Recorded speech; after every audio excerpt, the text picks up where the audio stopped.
Nkiru ate the sacrifice of the gods, and she didn't live to witness what happened to her. Nkiru was born crying, not the soft cry of a normal baby, but a loud, angry cry, like someone who felt cheated. The old women around her mother paused and looked at each other. One of them shook her head and said, "This child has come with a hungry spirit." From that day, food followed Nkiru like a shadow that never left.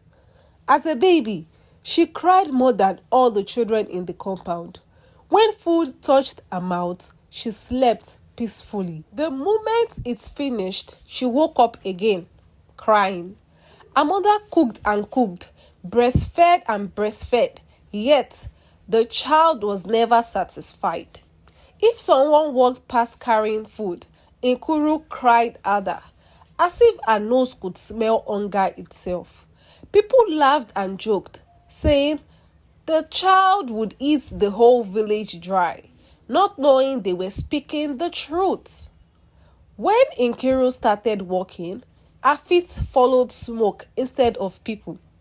Other children chased goats, some played games. Nkiru chased cooking pots. If corn was roasting, she appeared there, begging. If akara was frying, she stood there, hungry. She waited quietly, watching with the wide eyes, then asked softly, "Please, can I have a taste? I am hungry." The people felt pity at first, and they gave her food, just because she's a little one. But tasting never ended with tasting.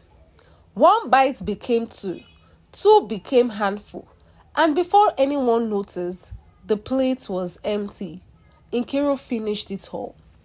As she grew older, hunger stopped being a need, and it became a habit. She stopped asking. If food was left alone, Nkiru ate it. If soup was cooking, she scooped it. If meat was drying, she hid it inside her wrapper and ate it. Her mother scolded her so many times until she became tired. Her father shouted and shouted until his voice broke. Food is not everything in this life, they will say and say to her. Nkiru will nod every time, but once they stopped talking, her legs carried her back to the food. She ate and ate. Something strange followed her everywhere she went to. Nkiru never got fat despite the amount of food she ate. She ate like 3 people combined, yet her body stayed slim. Her arms were thin, her waist small, and her face very sharp. People whispered in corners, asking if a spirit lived inside her stomach that was making her eat so much like a glutton, or if her food vanished into another world. Nkiru did not even care. She didn't listen to them. Her mind was solely on food. All she knew was that she was always hungry and she needed food always. Soon, the whole village knew her name. If food went missing, eyes turned to Nkiru. If a pot became empty, people suspected her. Children mocked her and shouted, "Food girl, the glutton, she eats so much," they said. As she passed, they laughed. She pretended not to hear them, but shame never lived inside of Nkiru.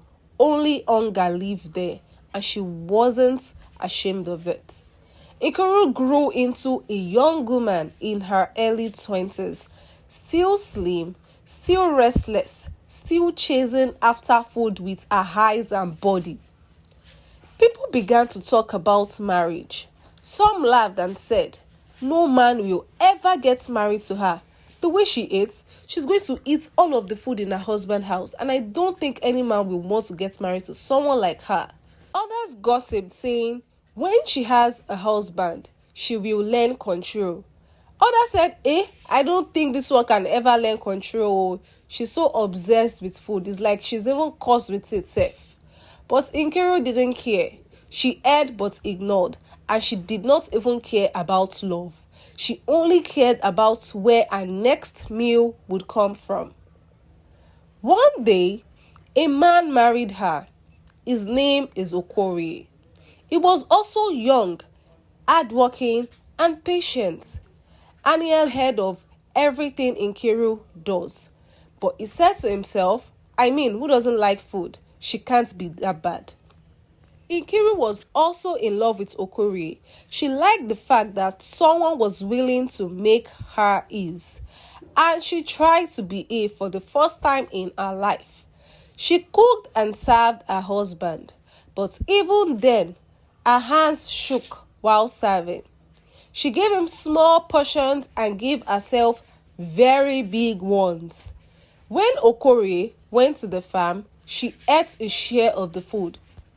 And when he returned hungry, she smiled and said, "Oh, my husband, I thought you ate outside. Don't worry, I will cook for you." But even after she cooked, she still gave him very little portion of the food and she took the larger one. Soon, her true nature showed itself. Nkiru cooked soup and finished it before her husband even ate from it at all. She hid food under the bed, inside baskets, behind pots. She stole food from neighbors and brought it inside their house quietly. Many nights, Okori slept hungry. He didn't want to complain as he's a very simple man and he loves his wife. He never wants to have an argument with her. But Nkiru took advantage of that. She ate all of the food in the house and even licked her fingers. It got to a point Okori was tired. He didn't eat well and he was starting to get lean. He complained, even threatened of divorcing her. But Nkiru emotionally blackmailed him. She started crying, she begged, and promised to change. She said she would not eat as much as she used to before, and she even wants to lose weight. She started to gain so much weight, and she will curb the way she eats. But the very next day after she said that to her husband, her stomach forgot every promise she made, and she started eating like a glutton again. Her in-laws noticed quickly. When they visited, they noticed that their son was getting lean, and they noticed that food was disappearing. Meat vanished, pots became empty so quickly without them even eating at all. They whispered among themselves, this girl has been starving our son. No wonder he has been so lean. How can she do this to her own husband? Does she have no shame? They said. They warned Nkiru again and again. Nkiru bowed. She nodded and agreed. She begged them for forgiveness. But once their backs turned, she returned to her old ways of eating like a glutton. She even stole food meant for family gatherings and eat it for herself alone. Soon, Okori grew so thin that it was so obvious. Nkiru stayed the same, pretty and still hungry. Her in-laws became angry. They shouted at her, insulted her, and cursed her ways. Nkiru listened, but hunger spoke louder than shame. Marriage could not even change her. Love could not stop her stomach. One afternoon, she sat behind a woman's house, chewing her food. Nearby, two women were talking quietly. Nkiru listened without meaning to listen to them. Her ears were sharp. She heard secrets, insults, and hidden anger. Later that day, she repeated what she heard, and trouble followed like fire. The next morning, a woman called her gently, "Nkiru, come and eat."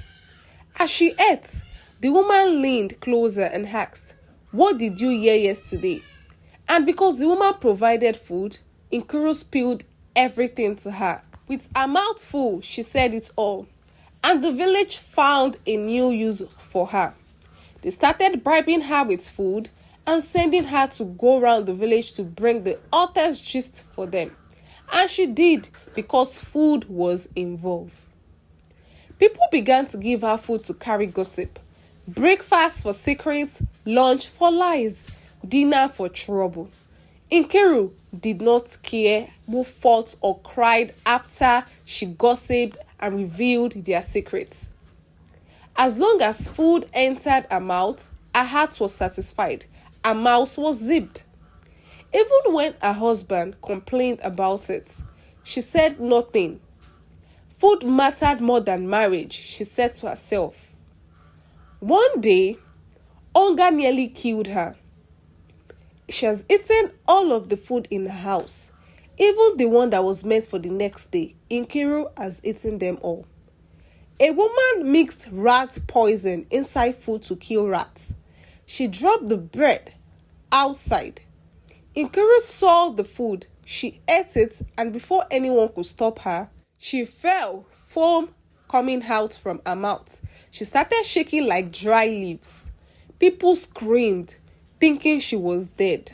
The herbalist struggled all night, and somehow she survived, luckily. When she opened her eyes, her first words were, "Is there food? I am hungry. I've not eaten since." Fear entered the village that day.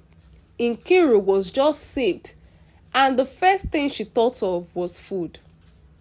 Nkiru did not change. She kept eating and stealing food, laughing at warnings. She said death feared her stomach, and death cannot kill her. Her husband begged her. Her in-laws cursed her. She refused to listen. Then one night, hunger led her to the shrine where food was prepared as sacrifice for the gods. Everybody feared that particular shrine. It was a no-go area for everyone. But because food was normally there every time, Nkiru decided to go there as she was so hungry. She feared no one but hunger. The sacrifice was not an ordinary food. It was food meant for the gods. And Nkiru knew, everybody in the village knew this, but she still didn't care. The elders had carefully prepared this food, washed it with clean water, and stirred with prayers. The yam was the biggest in the village. The soup was thick with fresh meat, meant only for the gods. Palm oil shined red like blood. The food was placed before the shrine with kola nuts, wine, and whispered warnings. Children were warned, do not go there, and they knew it. Even as children, they didn't go there. Women crossed the path quietly. Men removed their caps when passing. Everyone knew that touching that food meant calling trouble by name. That night, her husband didn't come home and there was nothing to eat. Nkiru could not sleep. Her stomach was grumbling like a crying child. She turned from one side to another. She remembered the smell of the sacrifice.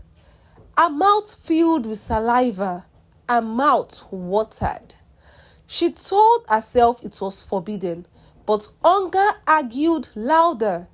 She wrapped her clothes gently and tightly and walked into the night. The moon watched her. The shrine stood quiet. No one was there, not even the chief priest. Nkiru looked around, bent low, and lifted the pot. She ate slowly at first, looking over her shoulder, checking if anyone was coming, but nothing happened, no one came. Courage entered her heart, and then she started eating faster. She ate meat after meat. She drank the soup. She scraped the bottom. She licked the pot clean. She even packed the leftovers and hid them inside a wrapper. Laughing softly to herself, she stood up, satisfied and full, believing that she had beaten hunger again. Everyone feared that food, but Nkiru only feared hunger. She ate everything, licking the pot clean, and Thunder answered agreed. Pain burned her from inside. Her stomach twisted like rope. Immediately, her legs failed her. She screamed, calling for help that could not hear her. The ground shook beneath her. The hidden food fell from her wrapper. No herb could save her. No chief priest could cure it. By morning, Nkiru was found dead. The village buried her quietly. From that day, elders warned children, a stomach that cannot say stop will destroy its owner. And whenever someone ate without control, people whispered, remember Nkiru's story. The end. Besties, thank you so much for watching this story. Tell me what you feel about this story in the comment section. I'll make sure to reply everyone. Please tell me the kind of stories you like to see next on this channel. So I'm going to pick one and make a story about it. Let's discuss in the comment section. Please do not forget to like, share to your friends to also come and watch. Comment what you think about Nkiru's story.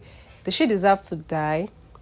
And please subscribe. Please, that is so important. And tap on the notification bell so every time I post a new video, you come support your girl. Thank you so much, besties. See you guys on my next story. Bye.